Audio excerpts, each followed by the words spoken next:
Cricket ইতিহাসের এক জীবন্ত জাদুঘর দুবাই আন্তর্জাতিক ক্রিকেট স্টেডিয়াম, যেখানে পা রাখলেই চোখে পড়বে ক্রিকেট ইতিহাসের সেরা মুহূর্তগুলো। মরুর বুকে 2009 সালে গড়ে ওঠা এই স্টেডিয়ামটি এখন বিশ্ব ক্রিকেটের অন্যতম নিরপেক্ষ ভেন্যু। আর এখানেই হবে চ্যাম্পিয়ন্স ট্রফির ফাইনাল। দুবাই স্টেডিয়াম ঘুরে বিস্তারিত জানাচ্ছেন ইমরান হোসেন।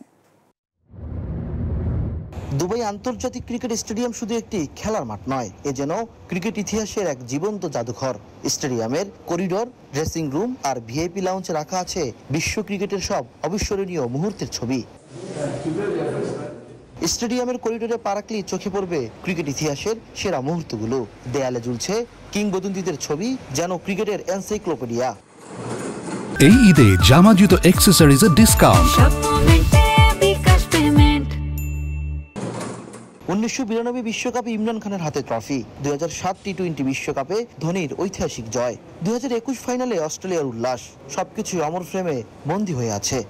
আমার এই পেছনের এই ফ্রেমটিতে জায়গা পেয়েছেন পাকিস্তানের বিশ্বকাপ জয়ী অধিনায়ক ইমরান খান কিংবা শ্রীলঙ্কার অর্জুন রাঙাদোকা, তবে জায়গা হয়নি কোনো বাংলাদেশি।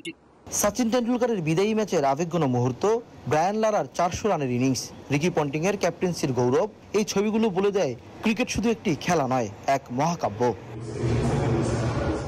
চ্যাম্পিয়ন্স ট্রফির যৌথ আয়োজক পাকিস্তানের অনেক স্মরণীয় মুহূর্ত আছে ক্যামেরাবন্দি। মিসবাউল হকের টি-20 বিশ্বকাপের ফাইনাল, শহীদ আফ্রিদির অবিশ্বাস্য ইনিংস, ইউনুস খান ও ইনজামামুল হকের ব্যাটিংয়ের স্মৃতি মনে করিয়ে দেয়। ইমরান হোসেন, নিউজ 24, দুবাই, আরব আমিরাত।